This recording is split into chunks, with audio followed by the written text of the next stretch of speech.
morning, everyone. Welcome to the regularly scheduled meeting of the Board of Public Works for today, Wednesday, December 4th, 2019. Commissioner Villegas, Garcia, James, Davis, and Caloza are present. President James, you do have a quorum. May we start with Bureau introductions, please, starting with Bureau of Street Services. Richard Saragumba, Street Lighting. Wing Tam with LA Sanitation. Good morning, Ramsey Sawaya, Bureau of Engineering. Good morning, Sefi Wiles, Bureau of Contract Administration. Fernando Campos, Executive Officer. President James, we did receive one speaker card under general public comment. We have no commentary under the Neighborhood Council comment section. We also received speaker cards on all the items for today's agenda. Okay, and yes, I know, and Mr. Jordan will be here in a moment. So since he's not here yet anyway, but let's go ahead and take general public comment. Mr. Sachs, then I'll give Mr. Jordan a couple more minutes. Mr. Sachs, the podium is yours, sir, as soon as we're turned on. There we go. Thank you very much. Podium is the city's. I just come up here to speak. Thank you very much, Arnold Sachs. So I'm looking at today's LA Times. It's really fascinating. The newspapers can really tell you a lot. On the top right-hand corner, report cites overwhelming evidence of Trump abuses. And in the bottom left-hand corner, LA to vote on developer gift limits. LA to vote on developer gift limits is not an abuse, but Trump's abuses are abusive.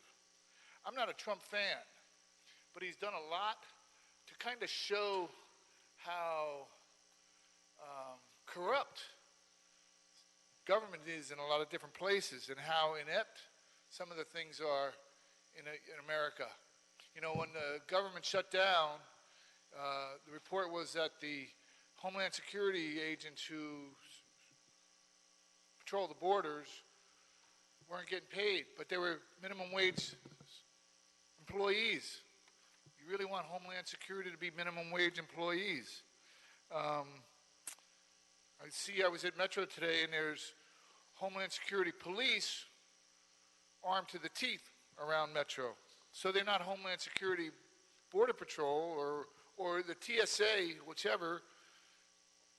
You got minimum wage people, and I don't blame people trying to get jobs, but the security of the country, people talk about being secure. I don't know. But this part over here about the city developer gift limits, is they going to lower them? Are they going to raise them? I mean, don't they give developers enough gifts already, and they're going to decide to give them more? I mean, what else are they going to give away? They give away the permits, they give away transit-oriented development, they tell the public they're going to do one thing and it's entirely something different. It's really weird that they would even consider doing this with all the problems that are going on in the city. Thank you. Thank you, Mr. Sachs. No other cards on general public comments, so we will close that. Is there a second to my motion that we approve the meeting minutes from the meeting of Wednesday, November 27, 2019 by Commissioners Garcia and Davis? Any objection? Without objection, we'll approve those meeting minutes. Let's go ahead and take agenda item number 3, Council District 1, Memorandum of Agreement, Operation and Maintenance of the Los Angeles River Water Wheel Project, recommending that the board first approve and forward this report with its transmittal to the mayor and the city council, with the recommendation that the city council, subject to the concurrence of the mayor, authorize myself or 2 members of the Board of Public Works, the director and general manager of sanitation or his designee, to execute the proposed memorandum of agreement between sanitation, the Los Angeles Department of Water and Power, and Metabolic Studio LLC for the Los Angeles River Water Wheel Project. Secondly, upon execution, request the city clerk to attest and certify the 6 original copies of the memorandum of agreement. The city clerk and the board each are to retain 1 original copy and return the remaining copies to the Watershed Protection Division. Mr. Sachs, you have a card in on number 3. Thank you again. So what is the Water Wheel Project? Has it been discussed in City Council? Has it been discussed in any of the committees that the City Council has before it? And the Watershed Protection Division. Who do they serve under? And Metabolic Studio LLC. There's a problem with LLCs in that nobody has majority ownership in any of that corporation. So if something goes wrong, who's to blame? Because there's no majority. There's nobody to point a finger at and say, well, you're the owner. No, no, no, no. I'm a part-time owner, or I'm a partial owner. And a memorandum of agreement between the Bureau of Sanitation and the Los Angeles Department of Water and Power.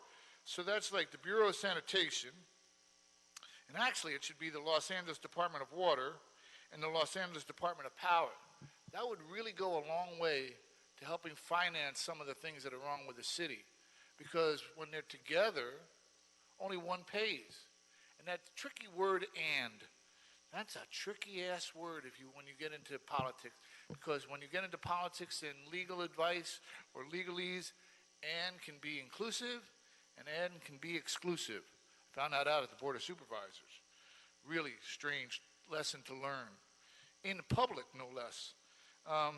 But anyway, and there's 6 copies. So you have the Bureau of Sanitation, Water and Powers 3, Metabolic Studios, and the Watershed Protection Division. I guess one for the Department of Public Works. That's 6. That's how it works out. So there's no copies for the City Council, and there's no copies for the public to look at regarding this agreement. Thank you. Thank you, Mr. Sachs. Mr. Kaporis. Good morning. Good morning, President James, board members, and Bureau representatives. This item requests approval to allow us to enter into an agreement. Actually, this replaces a previous agreement that we had set in place back in 2017. This replacement agreement corrects a minor change to the project. Originally, it was having a rubber dam, but now we're modifying the intake. The project diverts water from the river and will have a water wheel on the property of Metabolic Studios, and sanitation is involved in that. We will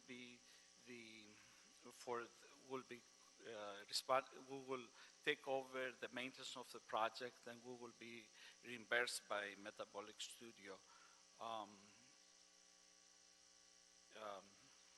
So that's pretty much it. Yeah, could I just add a few things from the written record to the oral report? By the way, well, now that I said that, I'm going to stray off of that even. This has been before us at least one prior, maybe 2 or 3 prior occasions for various approvals. I do want to thank Metabolic Studios, Lauren Bond for their partnership in this project. And just to provide some summary items that are included in the board report, I thought it did a good job of briefly summarizing what's happening. The purpose of this new MOA, as Mr. Kaporis indicated, is we're just creating a new MOA because the previous rubber dam will no longer be constructed as part of the project, and now we have a low-flow diversion inlet facility that will be constructed. So this MOA supersedes and replaces the prior one. Metabolic is the entity that's implementing the project, as I mentioned before, and thank you for their partnership and commitment on the project. When the project's completed, sanitation will operate and maintain the project, which is funded by Metabolic, which again we appreciate.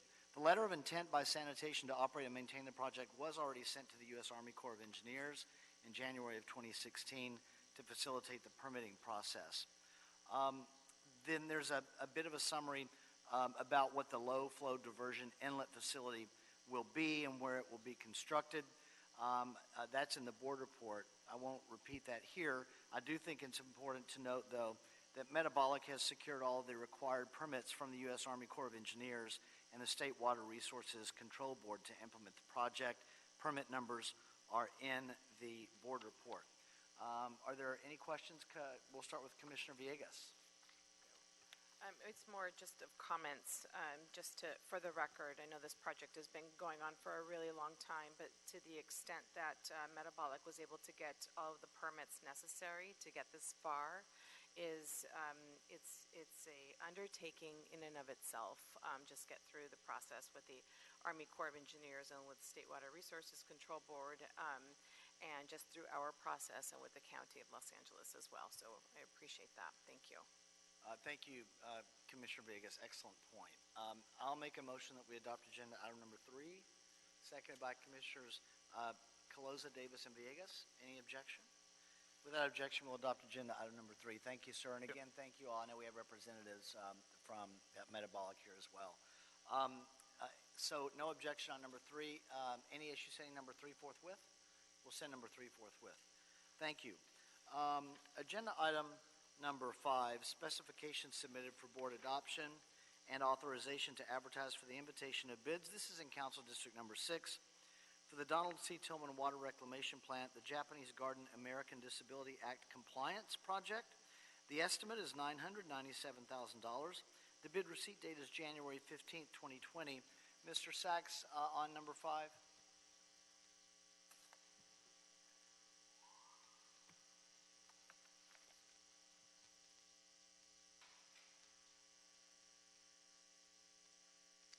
Yes, thank you again, Arnold Sachs. Again, I question this item, because I'm allowed to, for the Donald C. Tillman Water Reclamation Plant. It's a Donald C. Tillman Water Reclamation Plant. Japanese evidently added a garden to the plant layout, and it's essentially a disability compliant. It was never made ADA compliant. So it's not necessarily a Japanese Garden Disability Act compliance. It's the ADA compliant part of the plan.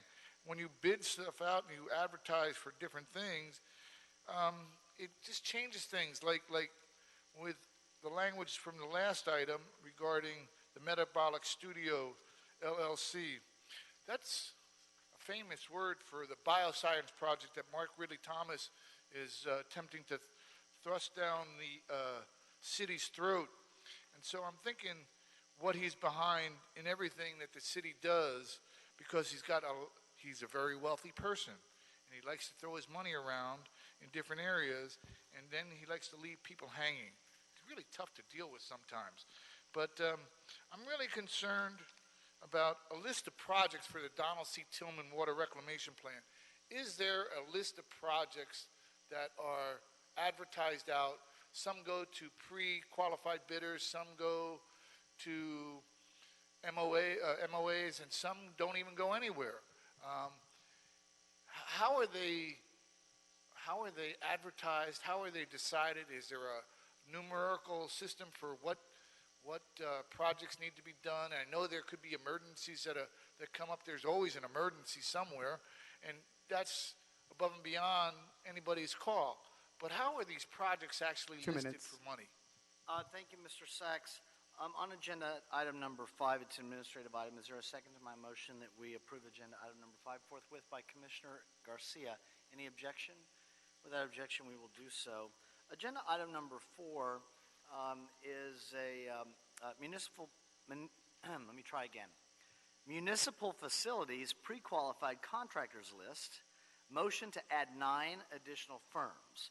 Recommending that the board, 1, add the following 9 firms to the existing municipal facilities pre-qualified contractors list for crisis and bridge housing projects and related projects. And Mr. Kawaguchi will explain the reason for the motion, although the motion is pretty self-explanatory, although we may have a couple of questions. Let me read through the list of the new proposed 9 firms. Access Pacific Incorporated, Axiom Group, Bosco Construction U.S., Clark Construction, Icon West Incorporated, Innovative Construction Solutions, Royal Construction, Sinanian Construction Development and Management, and United Riggers and Erectors Incorporated. Mr. Kawaguchi, before you come up, Mr. Sachs has a card in on number 4. Sorry about that, Alan. Thank you again. More questions from Mr. Sachs. The bridge housing and related projects, that was supposed to be established through Measure H, or is it Measure HHH, that was passed 3 years ago. So why are we adding new contractors to the MFP QCL, the pre-qualified contractors list? You already have a pre-qualified contractors list. How many now will be on the list, and are any of the, again, how are they awarded contracts? If they're pre-qualified, is it like a lottery for the basketball, where you have a ball put in a roller and it spins around, and then your name gets pulled out and you get the contract? That doesn't seem very, very, well, it's democratic if you're on the list, somewhat, but it's not democratic if you're not on the list, because you're excluded from doing any kind of bidding for any of these projects. And that's a real problem, because you go back to what the LA Times says about awarding contractors more prizes. This is prize money right here. And to keep repeating over and over again, what's that saying? Do the same thing over and over again and expecting different results is the definition of insanity. Thank you, Mr. Sachs. Mr. Kawaguchi. So, Alan, we've got, obviously, we created a list, as your motion indicates, back in August of 2015. You were before the board back in September, and since then, between August of 2015 and September of 2019, obviously, the Mayor's Bridge Housing Program is born and developed and is growing and being implemented by your team. Thus, we saw a need for additional contractors, and that's where I'll open the floor for you. Good morning. My name is Alan Kawaguchi, Commissioners and Bureau Heads. I'm representing the Bureau of Engineering on the homeless crisis projects. As you had indicated, on September 11th, the board approved a expediting advertisement process for bridge crisis housing, and that was by waiving the business inclusion program, the mandatory subcontracting minimums, and the local business preferences. What we had found is that previously most of our bridge housing projects were done by general services. General services are getting really overwhelmed at this point, and they cannot get subcontractors in. They cannot keep up with the time frame, and the mayor's office is pushing that we complete our construction within 4 months from when we begin. So the need for getting this list together. Originally, this pre-qualified list had 8 firms on it. We had called a special meeting for them to come out and take a look at the facility for them to be bidding on these crisis homes. When we went out there, only 1 contractor showed up. A concern grew from the Bureau of Engineering that if we were to bid these, we may only get 1 bidder or no bidders. And so at the mayor's request, we went out back on an RFP. We requested the board back on October 23rd to release this RFP. These contractors that have submitted are only for bridge housing. They are not allowed to waive on any other projects that we have. On November 13th, 10 firms actually submitted in their qualifications. We're only having 9 because 1 was a repeat from the original 8, so we're asking to add these 9 firms, so that would give us a total of 17 that we would be bidding out. The rush that we're running in, other than the crisis we already see, is the mayor also in September said that he wants all the projects that are in the pipeline to be completed by June of 2020. Right now we have 7 projects that are in the pipeline. 2 are ready to go to advertisement this afternoon, and 1 we're already getting ready to probably start in later in about 2 weeks. The rest will be advertised all in January. If we think having more bidders on it will give us a better competitive number as we go out to the public for bidding on crisis homes. I can entertain any questions. Thank you. We will start with Commissioner Villegas. Just a clarifying question, and it may be rhetorical. Are these being funded through Measure HH? These are not being funded by HH. These were capital improvement, CIEP projects.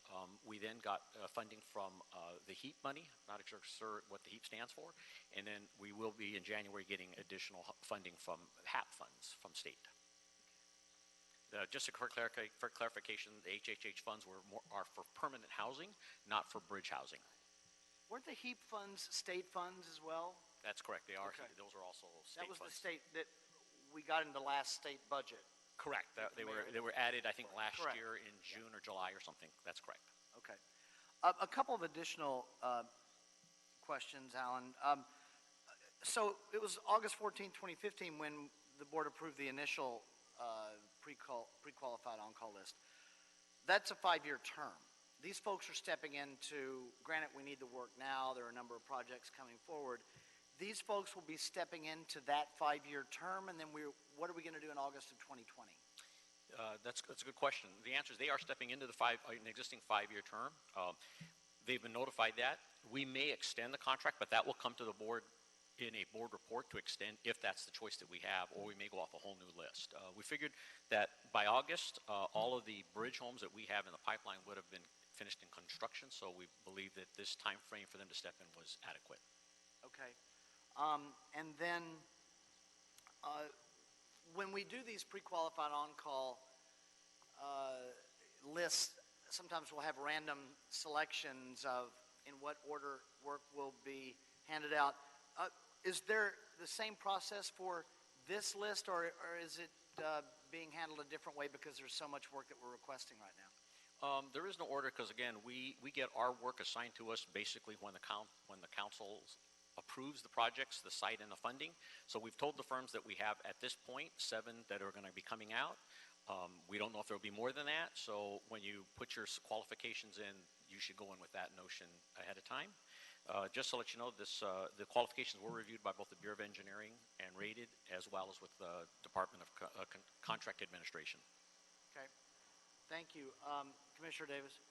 Wanted to talk about pre-qualified contractors list as a tool. We use pre-qualified contractors list in this case because it will do what for us in terms of versus alternatives that we could have used? Individual contracting. The reason why we pre-qualified it, it has them submit in all their subcontractors and items ahead of time so that we have all that. As the project is then advertised, whatever project it would, they'd have to do their outreach. In this case, for just these firms, we had asked for the bridge housing, we waived those just for speed. But mainly to pre-qualify is we do a lot of the preliminary work that they have. We do the background investigations if there's first time with the city. All those items are taken care of. So when we come times to bid a project, the process has been shortened. Great. So therefore, it'll help us reach our goal much quicker, obviously. That is correct. Thank you, Commissioner Davis. Any other questions? I'll make a motion that we adopt agenda item number 4, seconded by Commissioners Davis and Coloza. Any objection? Without objection, we'll adopt agenda item number 4. Thank you, sir. Thank you very much. Any issue sending number 4 forthwith? We'll send number 4 forthwith. Agenda item number 1, Council Districts 4, 5, 11, and 13, a budget increase for the collection system pumping plant generator replacements Phase 3 project, recommending that the board authorize $350,000 in additional contingency and approve a revised construction budget of $5,039,300 for the project. Mr. Sachs on number 1. Mr. Sachs passes number 1. Mr. Tolles on number 1. Good morning. My name is Ryan Tolles. I'm with the Bureau of Engineering Wastewater Construction Division. I'm here today regarding the pumping plant generator replacement Phase 3 project. We're asking for $350,000 in additional contingency, authorizing a total contract budget of $5,039,300. So this project was originally awarded June 28th of 2017 with a contract amount of $4,466,000 with a contingency of $223,000. The scope of the project includes procurement, demolition, installation of new generators, and all the ancillary equipment that comes along with those generators. To date, we have 3 change orders that we've issued on the project that have essentially exhausted our existing contingency. The first change order is related to upgrading the generators from a Tier 3 generator to a stricter clean air Tier 4 generator. So it's going from a diesel emission to a compressed natural gas system. And that was the bulk and this request was, this was at the request of the client and in accordance with the mayor directive. We've also ran into issues where some of the conduits that are connected to these generators we found flooded. So we had to excavate that up and install waterproof conduits at the Sunset plant. We've also found a few existing conditions that we have to modify in order to accommodate some of this new equipment. And this comes along with projects that are retrofits, which is kind of what we're doing here. So all of these issues that we've identified and forecasted, we're assuming a $300,000 budget in order to address those items. And we've set aside an additional $50,000 for any issues that we haven't identified. We believe this project will be done within this budget. All the field work will be able to be completed within this budget. So I'm here to answer any questions you may have on this. Thank you, Mr. Tolles. Maybe something just on semantics, but I read it a few times in the board report. Maybe I just read it wrong. And I think the question generally is answered in the substance, but let me explain where my question is. Under the term forecasted change orders, we reference, quote, multiple unforeseen and differing site conditions. I'm perplexed by how we forecast what's unforeseen. Well, we've identified it. It was unforeseen when the project was designed and put out to bid. Yeah. We've identified these issues now, and we know we have to deal with it, but we haven't authorized the contractor to actually deal with it because we don't have the budget. So we're here to get the budget so that we can formally authorize them to address these issues we've identified. Okay, so we no longer have the unforeseen. Yeah, the unforeseens were identified, and now we're trying to get the money to address them. Got it. Thank you. Anything further? I'll make a motion that we adopt agenda item number 1. Seconded by Commissioner Davis. Any objection? Without objection, we'll adopt agenda item number 1. Thank you. Sir. Any issue sending number 1 forthwith? We'll send number 1 forthwith. That takes us to number 2 from Sanitation in Council District 1, a grant application for the Brownsfield Cleanup Grant. This is Taylor Yard G2 project. Recommending that the board first approve and forward the report with its transmittals to the City Council and the Mayor, with the recommendations that the Council, subject to the concurrence of the Mayor, authorize the Director of Sanitation or his designee to apply for, accept, negotiate, execute, and submit all documents, including but not limited to applications, agreements, amendments, and payment requests, subject to the approval of the City Attorney, as to form, which may be necessary to secure and receive the Brownsfield Cleanup Grant funds for the Taylor Yard G2 project from the United States EPA. And secondly, request the City Council to adopt the resolution, that's transmittal number 1, authorizing the acceptance of the U.S. EPA Brownsfield Cleanup Grant. That's transmittal number 2. Mr. Sachs on number 2.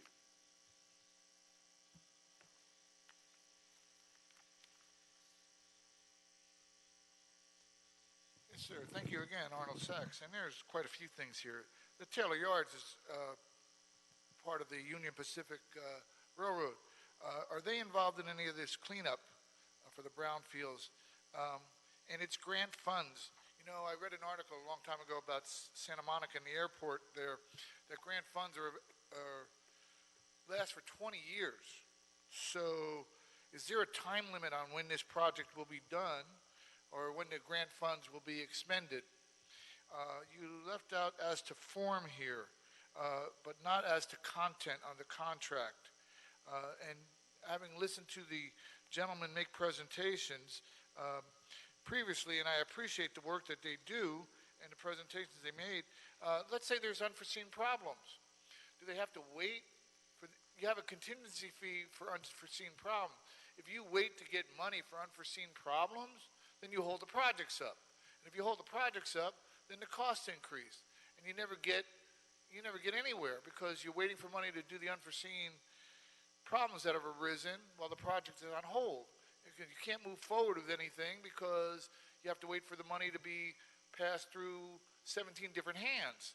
And on the previous item, there was crisis and related projects for the bridge housing, but it was mentioned that the contractors were only going to be doing bridge housing projects, yet the item reads crisis and related projects. That's part of the form. So that's why it's important to understand. Did the city attorney look at this contract and say, this item say, you know, well, if they're doing bridge houses, then they're doing bridge housing. They shouldn't be involved in any crisis housing, which is different. Never mind the fact that bridge housing is insane as it is, but the related projects. It doesn't mention. Maybe they'll be doing Taylor Yard work because it's part of a grant form. Nobody knows. It doesn't say because we're only looking at the form. You can get a form for 99 cents at 2 minutes. Thank you, Mr. Sachs. Colette Manel. Hi. Hi, good morning. My name is Colette Monell with Sanitation Brownfields Program. So we are requesting to approve our board report and resolution to apply to an EPA Brownfields grant, and the grant funding, if awarded, will be used for Taylor Yard. $500,000 is the amount that we are applying for, and that is the maximum amount that we can apply for a grant cycle during this grant period. If we are awarded, grant awards will be announced in the spring 2020. Then the grant will be negotiated with the EPA, and the cooperative agreement would be issued in the fall of 2020. And grant funds are typically awarded or used for a 3-year period. For this grant, we will be front funding it, so there will be no impact on the general fund, and it will be deposited back into the Integrated Solid Waste Management Fund. And I can answer any questions that you may have. Thank you. We'll start with Commissioner Colosa. Thank you, President James. I just had a few questions on this item. How long have we known about this grant opportunity? The cycles aren't announced until typically in the fall, so you don't know when they'll be announced. It's an annual cycle, typically in the fall. So the announcement came out in October of this year? Yeah. Okay. So is this the first time we've applied for this grant? No, we applied last year, and we were successful in securing that grant last year. Okay. So $500,000, right? Right. For the maximum amount last year too was $500,000. And so, are we confident that we'll receive this grant this year for the cycle? It is a competitive grant. We have been successful in the past, so we are hoping we will be successful again. And if not, we'll apply again in the future. And I had a question. I saw that in one of the attachments, can you repeat when the actual deadline is? In December. It's actually this month. It was actually yesterday, right? The 3rd. Yes. So did we already submit an application? We did. Before receiving authority? We did. Okay. Because of the Thanksgiving holiday created timeline issue. Did this happen last year, that we are asking for authority after the fact? No. So last year, the grant deadline was different. We had a little bit more time, and the grant was submitted in January of 2019. And with last year, also the EPA was shut down because of the federal budget issue. So the timeline was completely different. When you put this through the board last year, did you include the full attachment for a sanitation submittal? Yes. Okay. And that's missing from this board report? It is similar to the exact last year one, but we're applying again this year, and there was a note in the board report with the financial too, requesting one of the fund numbers was misrepresentative, so we're correcting that in this board report. Can we attach the application to this board report, especially if it was submitted already, and you did it last year? Oh, the application wasn't submitted. The application wasn't included in the board report last year. Okay, I thought you just said it was. Oh, sorry, no, I misunderstood. I thought you were saying, did we have a board report last year? Yes, we did, but the application wasn't included in it. Okay. Well, I think, that's one of the things I was a little concerned about when I saw this, was just the deadline had passed already, and you're asking for authority after the fact. I understand that there was a holiday, but you did mention that sanitation has applied for this grant in the past, and you guys are aware of, more or less when the general time frame is for the deadlines. And so, for next year, if you guys do apply, we would want to see this before you guys officially submit on behalf of the city. Understood, yes. Is there a cost applying for this grant? There's not a cost, because we do it in sanitation. But there's no fee or anything like that? No. Okay. Just because I remember seeing, I think it was for a loan amount, but I just remember seeing for prior sanitation items that there was a cost to apply for, but that was for a loan. But so yeah, I might be misremembering this, but not for this grant. Okay. Just 1 second. Let me just find my place here. For the financing piece of it, you mentioned that the maximum amount that we could apply for is $500,000.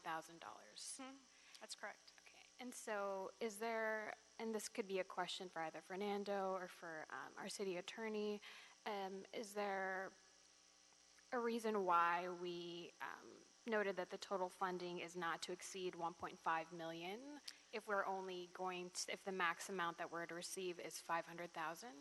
Right, and that was to plan for the future if we apply again for a future next year or the following year for another 500,000.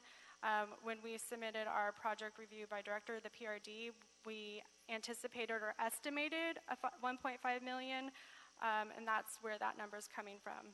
Wouldn't the better process be just to come back to board when you reapply for future fiscal years?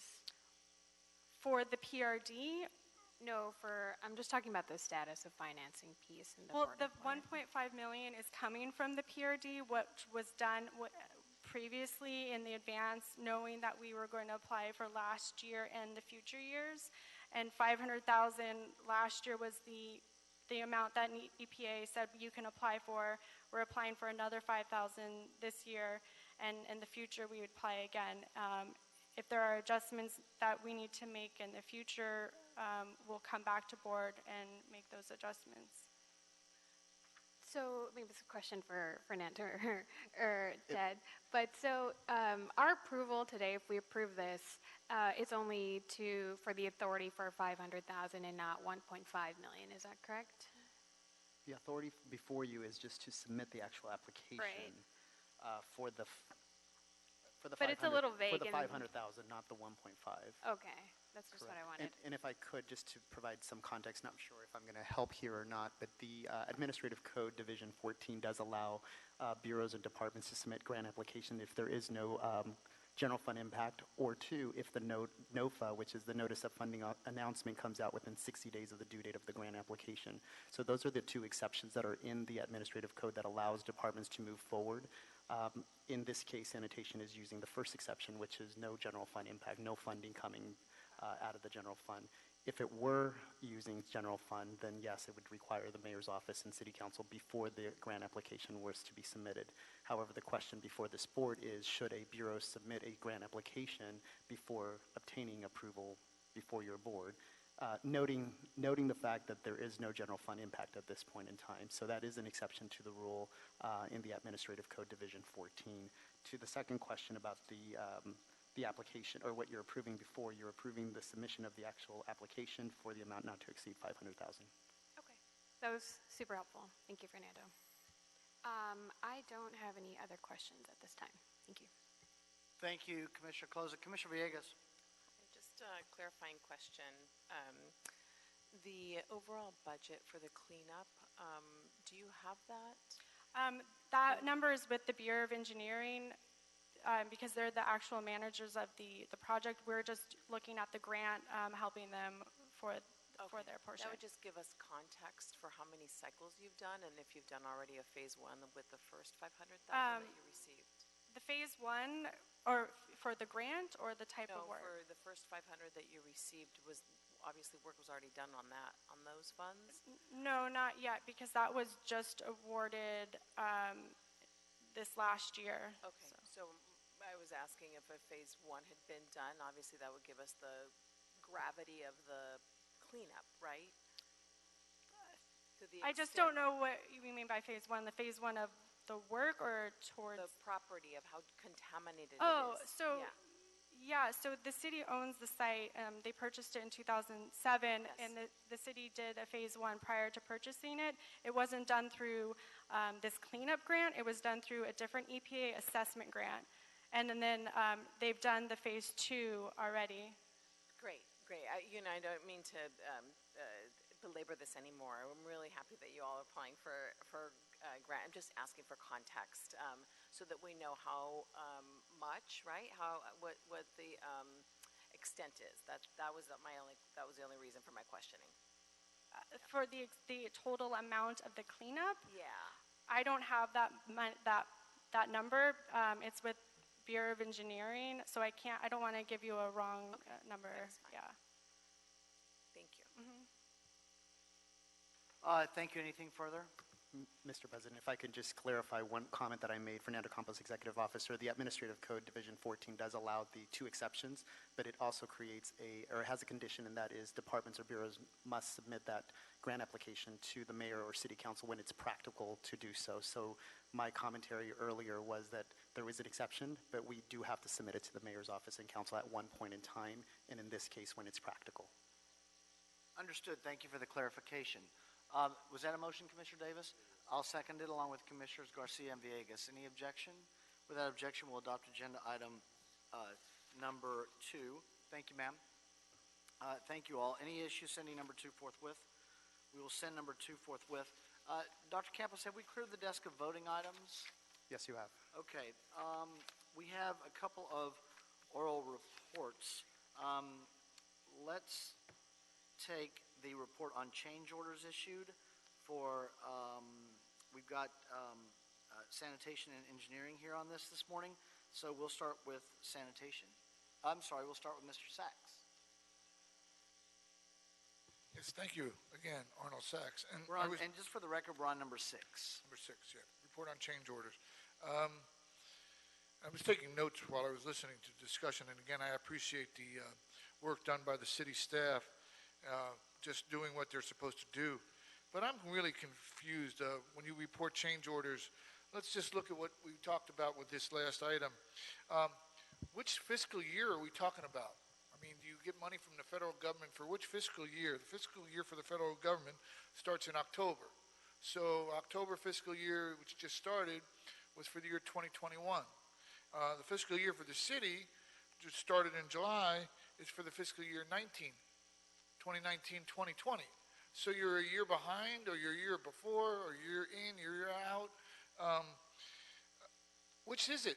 And when you get change orders, I appreciate change orders because you never know what's going to happen. But how much for the total projects?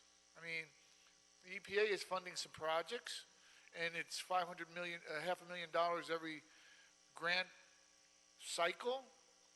But how many? It limits you to how much you can apply for, but it doesn't limit you to how many cycles you can apply on.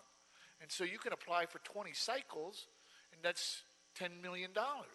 How much of money is going to go for some of these projects, and how does it work? If you're applying for federal grants in the future, then you're behind. And if you're applying for federal grants from the city council or the city's budget, you're behind. But if you're applying for, I'm totally confused.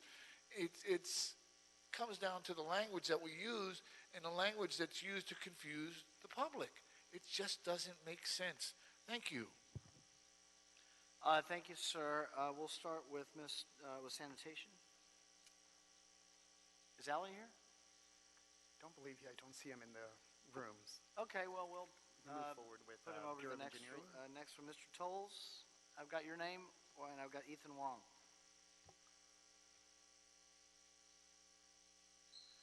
So my item is for construction orders. Ryan Tolles, Bureau of Engineering. I have the quarterly report for the period of July 1st, 2019 to September 30th of 2019.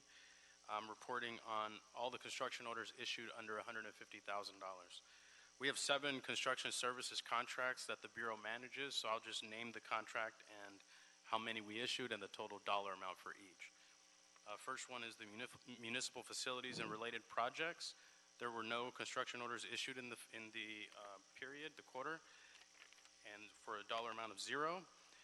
Emergency geotechnical / structural contract, we had 4 construction orders issued, totaling $4,417,428.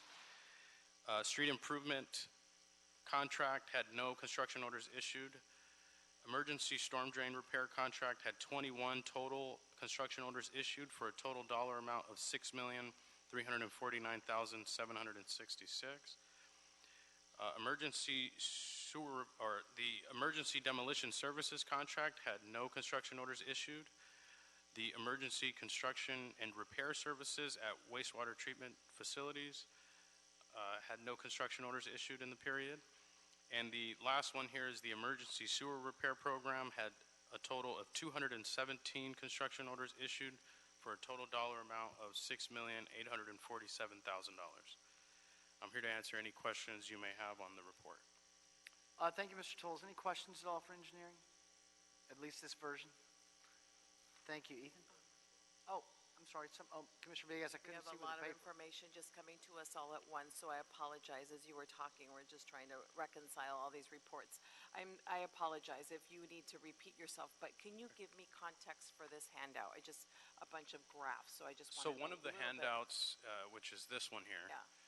is a report that shows all of the construction orders that the Bureau of Engineering issued under the dollar amount of $150,000 for the period of July 1st, 2019 Okay, to for all the- September 30th of got it, for all 2019. the projects. For all of the construction services contracts that the Bureau manages, which is 7. At what point do you all true up your numbers at the end? When do you reconcile what was? Well, each one of these contracts has a ceiling, and as we issue work, we track the dollar amount that we issue, and as we approach that ceiling, we have the option to come back to the board and increase that ceiling, or go out with a new construction services contract and advertise for a new one. And these are typically 5-year contracts that we have. I understand that, yeah, I get it. Does that answer your question? No, but Oh. we can talk offline, that's okay. Okay. Yeah, thank you. Thank you. Anything further, Commissioner Davis? Yeah, so these jobs were 150,000 or less, correct?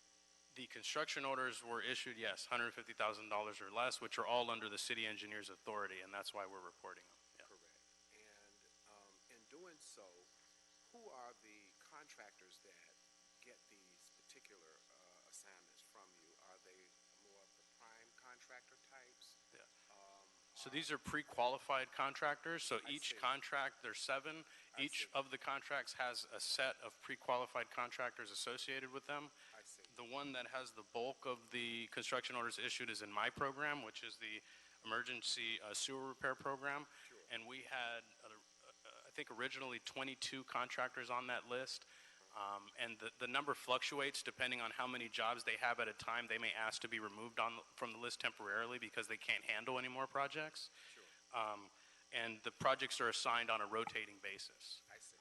So the sewer, and I'm also probably interested in the construction. For example, you've given us this Algin Sutton Pool replacement project, I guess, as a part of the construction management tasks that have been let out. And I'm really interested in that as well.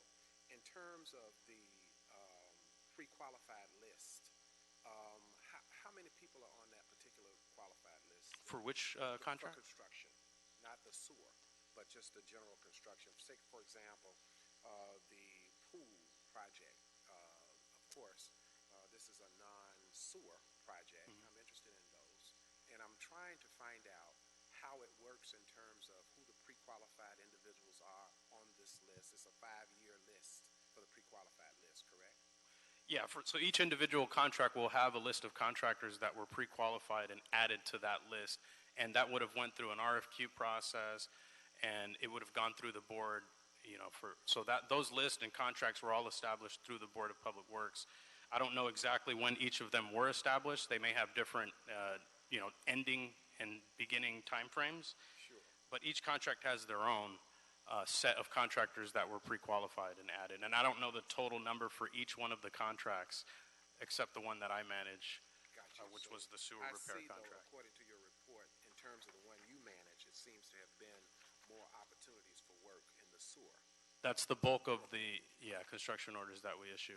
Now, this is different than our CIP, our capital improvement projects, which are advertised to the general public through the BAVIN system. These contracts normally are emergency situations where sometimes the business inclusion program are not required in these contracts. Correct. Okay, thank you. Any other questions? Thank you, Commissioner Davis. Commissioner Garcia. Thank you, President. I think what would be helpful in these reports if we get a total amount, because, and that might fluctuate, I understand that, per project, because I'm trying to figure out, do you have a limit of the change orders per project? For example, a project you can ask, 96,000, 96,000. How many times aggregated can you do that in one single project? And if there's no limit, then technically a project can go up to like millions without us kind of seeing it, right? Because it's all through change orders. So is there a way that we can get more identified on how, and maybe for the next SETO report, the total amount per project, and maybe just to know how many change orders we've already submitted? So the total amount per project you would be able to identify by, if you look at the emergency sewer repair program, for instance, the R1 next to it means that we've issued an original construction order, then we issued another revised one. So if you were to see if you look on page 2 of 11 in the report, and you look at the emergency sewer repair section, you'll see some of the work orders have an R1 next to them, some of them have an R2 next to them. So the original one, there's no R on it. The second one would be an R1, the third one would be an R2, and so on. So that's how you'll know the number of construction orders that were issued for that particular work order. Okay, well, that explains a lot. So that helps at least in knowing but there is no... If we knew what R1 was. Yeah, and there's no, for construction orders, it's not like our capital projects where we have change orders. Because a lot of this work is done on time and materials, so it's essentially, we'll start the job, we'll say your budget is $100,000. You'll go out and do the work, we'll find issues and realize we need to add more budget, then we'll issue an R2, and that R2 may authorize $140,000. And you'll continue adding money to the budget through revising the construction order document. So that's why Ethan is going to give a presentation on change orders, which we treat differently than construction orders. Okay. So, yeah, Okay, because a lot of the work's on TNM, we don't call it change order. That's helpful, but maybe for the next report, we can get more itemized and probably know what R1 was. That would have been helpful, and we would have been... Yeah, we can... Maybe for next one, just kind of break it down a little more for us. Sure. Thank you. Thank you. Anything further? All right, Ethan. Thank you, Mr. Wong. Thank you, Mr. Tolles. Mr. Wong, hi. Hi. Good morning. Ethan Wong, Bureau of Engineering, Construction Management Division. So I'm going to be presenting on the report that's 7 pages. This is the list of change orders by project. There's a total of 37 construction projects listed, for which 166 change orders were issued. The aggregate value of the change orders is approximately $860,000, and this represents change orders for the quarter starting July 1st through September 30th, 2019. These are all the change orders that were issued for under $150,000. I also included a little supplemental report on the Elgin Sutton Pool project, which we are managing currently. Good news is that the project is nearly complete. It's 94% complete. We expect the construction to be completed at the end of January. This project we highlighted because out of the 166 change orders, this one represented 34 of those for this past quarter. The reason for the high number of change orders on this project was due to some arson that happened prior to construction, and the original scope of the project did not include renovation of the full bathhouse, but because of the damage caused by the arson, there was a lot of additional work put into revitalizing the old structure. So you can see in the pictures on the report the condition of it when we first started the rehab at the bathhouse, and the subsequent pictures below that show the current condition. And on the back are the pictures of the pool, and we're just about ready to open. You can see that the pool has water in it and is being commissioned currently. So that concludes my report. If there's any questions, be happy to answer. Thank you, Mr. Wong. We'll start with Commissioner Garcia. I have very, very quick question. Where is this? It's very beautiful, and I see the renovation. Where in our city is We're in the city. It's in Council District 8. Okay, perfect. Thank you. Anything further? That oral report will be received. I think that's all we have for agenda item number 7. Thank you, sir. Number 6. Thank you, sir. Agenda item number 7 is a report on food waste diversion related to the Board of Public Works, presented by Kelvin Garvan from the Board of Public Works, intern who has been working for us for 3 months, Kelvin? Good morning, Kelvin Garvan. I began my internship September 4th. Exactly 3 months. Yes. Wow. And to provide some context, this internship I received by way of doing a fellowship at the Los Angeles Clean Tech Incubator. So many of the ones who were more tech savvy were placed with technology companies, and I actually became more interested in the public policy that was generating not only the funding for DWP, but also for LACY, Los Angeles Clean Tech Incubator, and other organizations around the city. So fortunately, I was away from the computer, and I was sent here. 3 days a week, full day, which around here means about 6 hours, and then doing work on my own. The amount of information that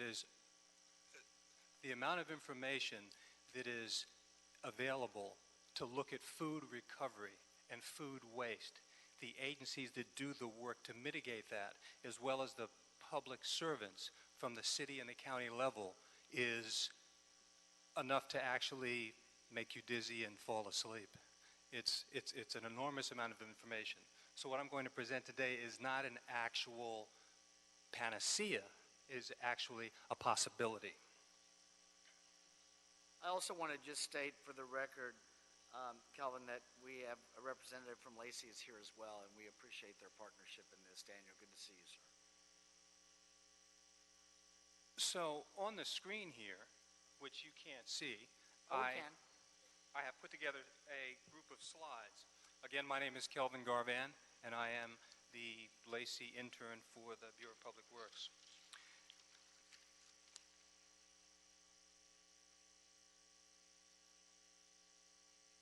Looking at the hierarchy of food recovery and food waste, it's very important to key in on my report, which is actually how do we feed more people? And more hungry people are in the city and county of Los Angeles. In fact, I was looking at a report this morning that was talking about a new legislation from Washington that is going to change the requirements for people who are able to get SNAP. And evidently, if this goes through by April of 2020, there's going to be roughly 668,000 people around the country who will not be able to get food stamps. I'm not sure how that will affect Los Angeles residents, but if it affects one individual or one family, that is significant considering the problem that we have here. Now, the problem we have here in many people's minds is really focused on the homeless. But let's begin at the issue of low-income families, and many of these low-income families have young children. Fixed-income families, these are senior citizens. College students, and not just on the community college level, but also on the four-year college level. And finally, yes, finally, the group that we see and hear so much about, and to some degree might be exhausted about hearing about, is the homeless, which the numbers that I've looked at vary. 60,000, maybe more today than there were yesterday. So in order to think about the possibility of mitigating these issues, I came to the idea that we would focus on policy, infrastructure, and technology. Much to some people's chagrin, the mayor has really presented an ambitious, bold program to not only mitigate climate crisis, but also some of the issues which are related to that, and food waste, because a lot of organic waste that goes into landfills becomes methane gas. And methane gas is reportedly much more insidious than carbon emissions. So the idea becomes, let's look at a possibility that can do things like increase food recovery from LAX, identify partners, develop cold storage infrastructure, and scale recovery efforts. I come to this with language which makes me perceive this as a humanitarian crisis. So some of the best practices that I began to review came from the World Food Program, which runs the largest logistics cluster in the world for the United Nations. And then industry, organizations like DHL, UPS, Amazon, that have efficient, flexible, agile distribution networks around the country and around the world. So then it becomes, how do we increase the recovery and distribution? Well, looking at a map of Los Angeles, the council districts, coming to understand how you can make a circular motion of perpetual food availability and perpetual need. So between the donors, the recovered food, the distribution center, fulfillment center, and clients, how do we come to create that? Without turning off your slides. So Amazon, they have these distribution centers and they have fulfillment centers. So what do? If we model that for this food recovery program, we can begin the process of creating clusters in the council districts that are going to meet the density of food insecurity, getting to that population faster, more efficiently, and to some degree, even warmer food. I noticed in looking at this notion of opportunity zones that it's almost like an overlay. There are actual buildings and there are possibilities to create jobs in opportunity zones that would meet the needs of fulfillment centers and distribution centers. People say that jobs, oh, well, where are we going to get the money from?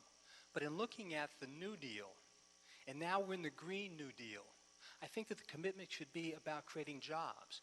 During the New Deal, 8.5 million jobs were created. And people were doing things like building infrastructure. They were reforesting our nation. They were helping to build a park system. So creating jobs is a priority that could face forward to individuals in these opportunity zones where these facilities hopefully will be dedicated and will they actually exist.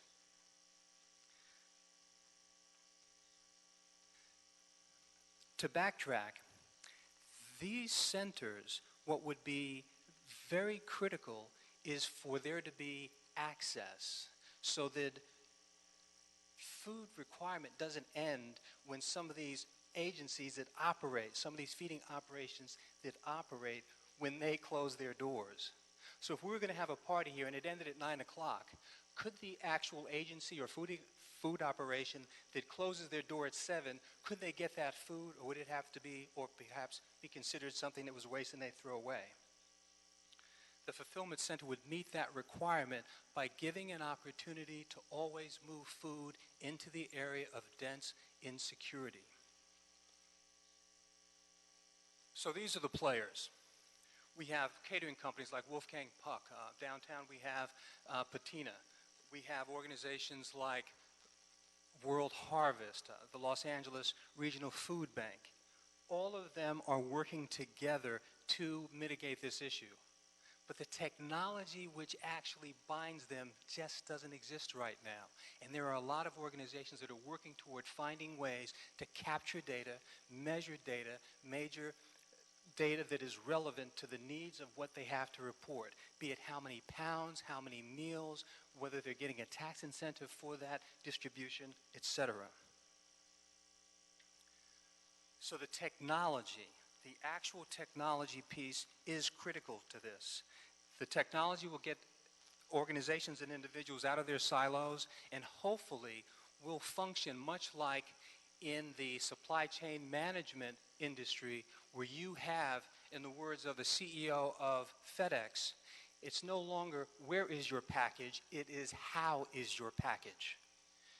UPS is doing some really progressive things in terms of figuring out whether what is being delivered is the wrong temperature, whether it has been moved inside whatever container it is being shipped in, along with what is the best route if there is a break in traffic and things like that. So downtown at Lacey, there's an organization that is looking at ways to come up with software that will really create a virtual data pool that will really meet the requirements of people being able to schedule volunteers, perhaps look at ways to figure out if I'm going to make a donation and immediately have that recognized, so I will get information from the tax board that this is what I gave and it can be tracked.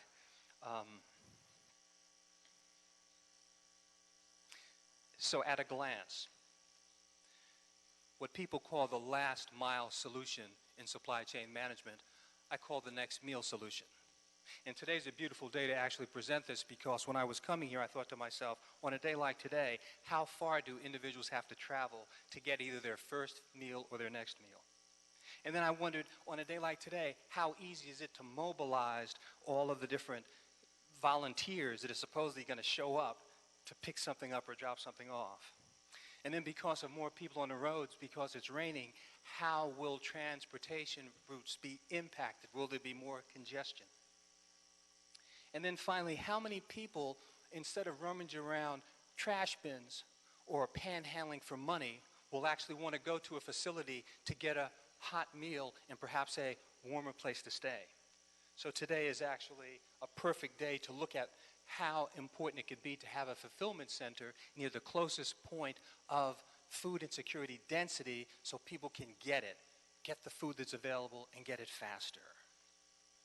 This particular organization that I had a chance to visit, and I'm not wanting to perhaps say anything negative about their model or change their model, but World Harvest Food Bank is literally in the heart of the city. It's in a mid-city location. They get food from the regional food bank, which is 6.5 miles away. And from that location, they can actually, within a 10-mile radius, meet all of the different needs of the agencies that are on that slide. And there's a number of places that are not even on that slide. I call them the mom and pop organizations. The church that gives out food on Tuesdays and Thursdays when they have it. Or the people who want to expand but they really can't because they don't meet the infrastructure requirements.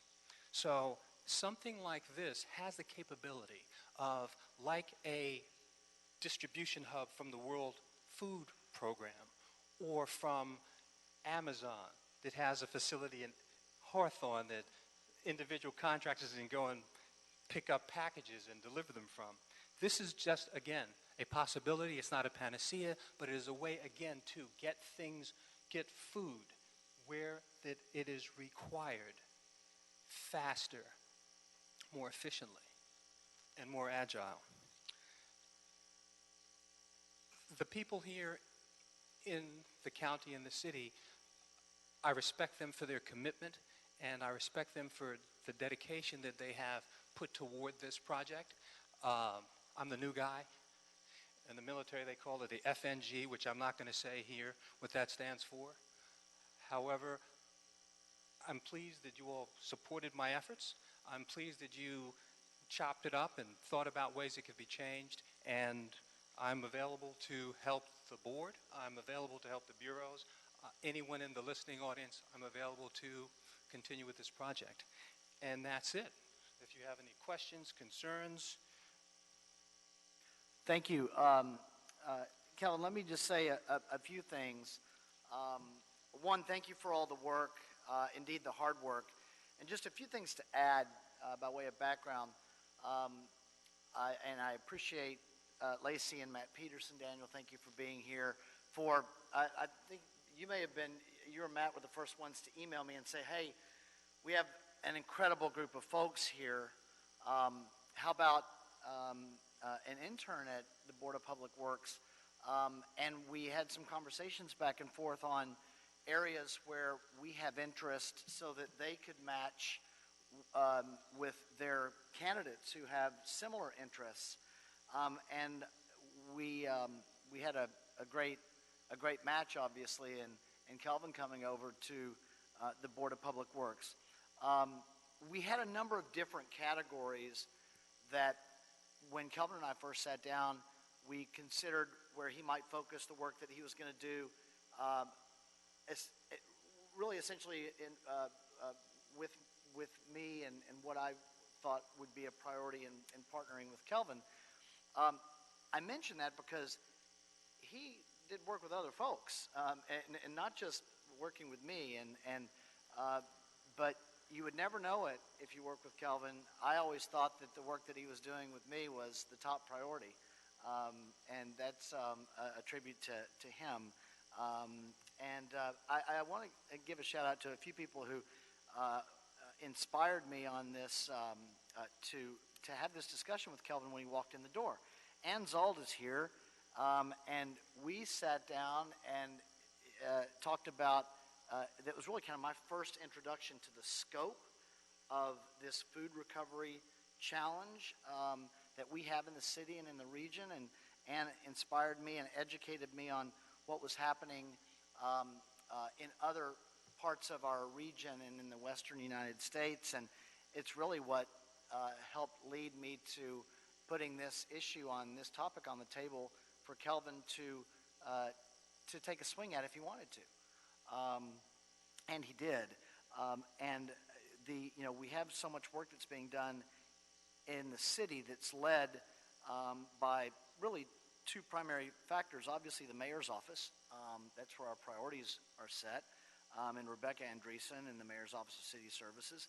But sanitation is the department in the city that is appropriately suited to be our leaders in this work. I also want to thank Heather Penning, former commissioner, had real interest in this, and I think worked with some of the folks I mentioned already in developing a task force so we can get started with more of this work, and continued on by former Commissioner Cabello as well. So one of the reasons that we wanted to have Kelvin present this morning was to put this topic on the table for us.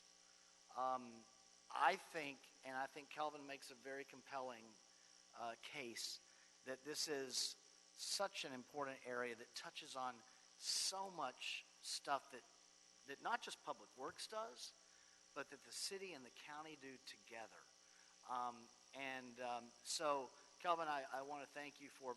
I think you did that in 10 slides when I looked at, which is kind of a goal that we like to set. But thank you for the presentation.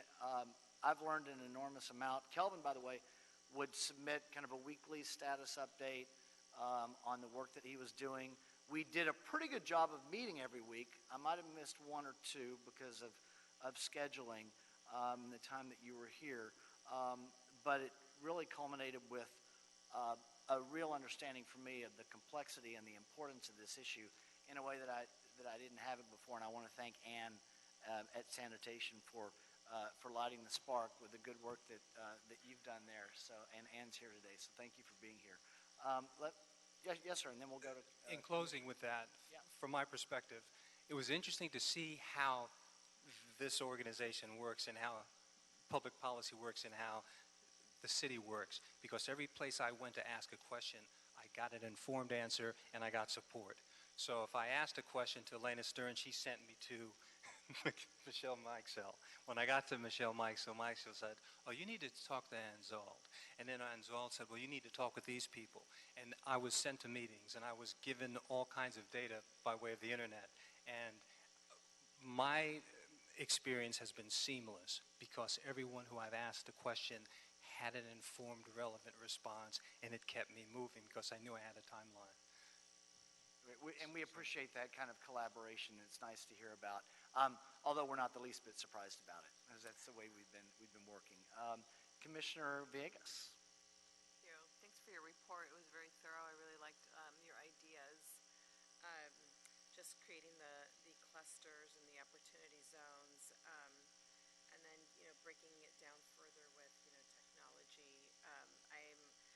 I'm curious, and this may be something that we may have to discuss further, but taking this to the next level, get the report on how do we go about implementing some of this information in terms of, I think the technology will be able to guide us just to be able to coordinate with outsiders that are participating in food distribution. So I don't know if you thought about that. I think maybe a topic that we could discuss further, but. Well, I think that, again, there's just a wealth of information that does have to be explored and not recreating the wheel as to what is already being discussed and what is already being implemented. One thing that I've been very curious about is what's going on in industry, which are called cloud kitchens. And these cloud kitchens are commercial operating facilities for food organizations. So if you were living in a certain community and you ordered something online, maybe hot wings or something, it wouldn't come from an actual restaurant where you could sit down and eat. It would come from a cloud kitchen. And then Grubhub or Postmates or some of these other organizations would go and get it to you faster and get it to you hotter.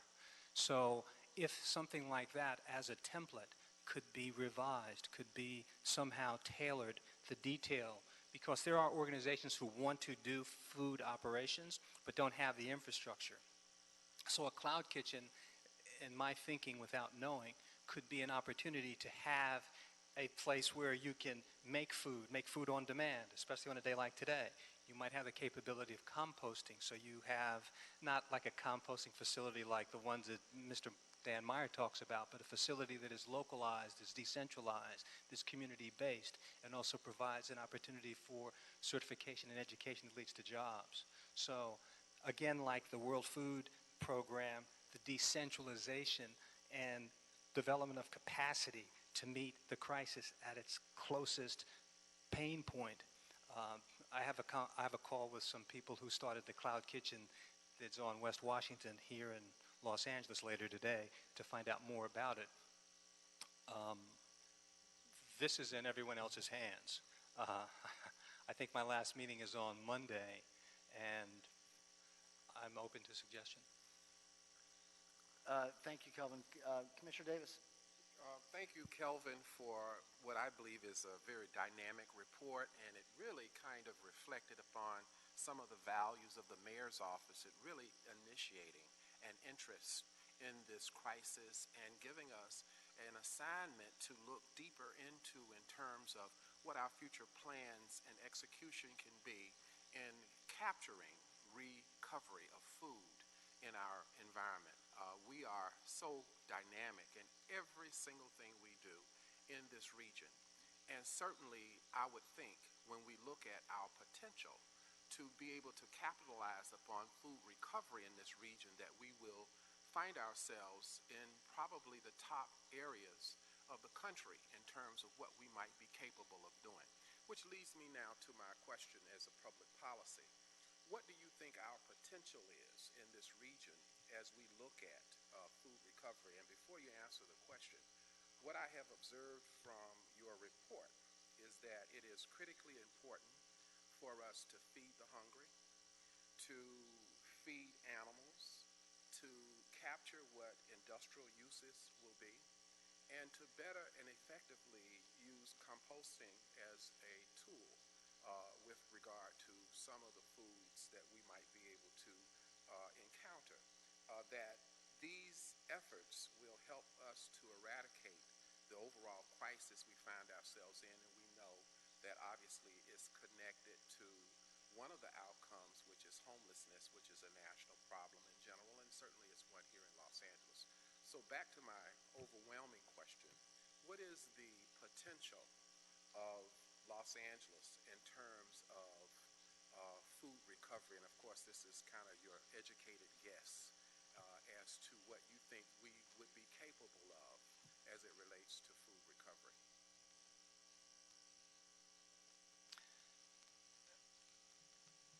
There's a Maasai proverb that asks, "And how are the children?" So the children, if they're not given the right nutrition, their growth is going to be stunted. Their physical growth and their intellectual growth. So they're not going to be able to be full-fledged citizens, be it here in Los Angeles or any place where they reside in the United States or the world. Senior citizens who are in, if you will, the twilight of their life, if they're still not able to enjoy that quote-unquote retirement or those golden years, then that too is something which should be unacceptable.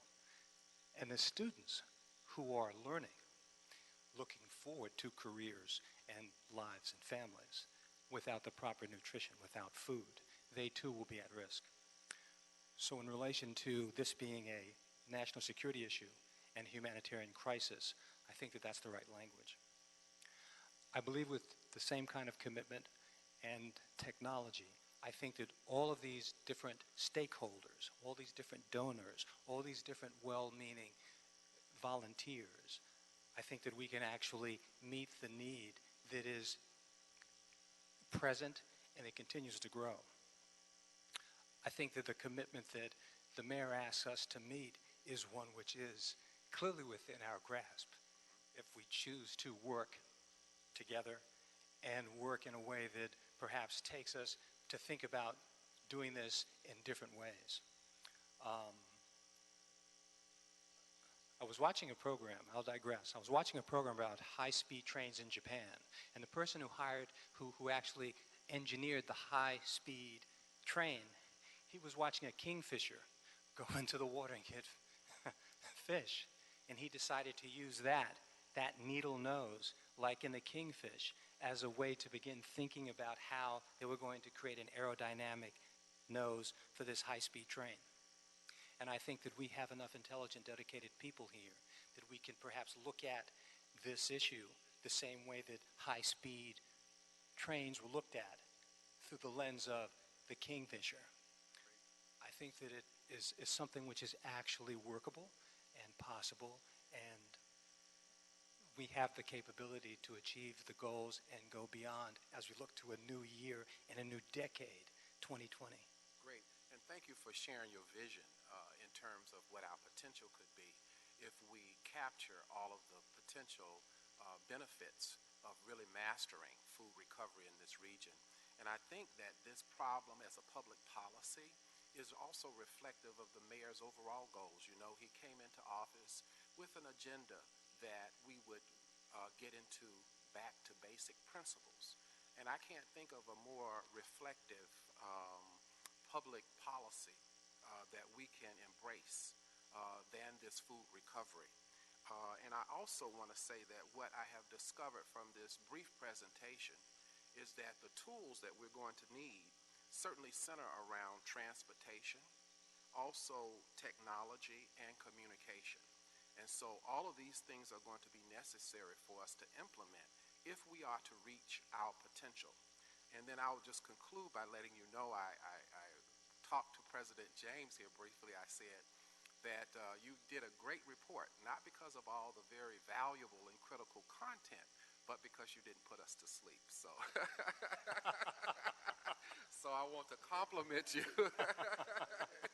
I want to compliment you on a great potential public policy that we can capture and make a difference. And it's also one that, again, reflects the leadership of Mayor Eric Garcetti, who has always said, since he's been in office, that these back-to-basic principles and mastering those are going to be the guideline by which we can have a more effective and efficiently run city. And so while food recovery certainly was not something that I've mastered here, looking at contract administration, nevertheless, this is a critically important issue that will add a very, very significant public policy that will help to improve the quality of life for the residents in this region. And so thank you for a great introductory report to what we might be capable of doing in the future as it relates to food recovery. Thank you. Thank you. Thank you, Commissioner Davis. Thank you, sir. The oral report will be received.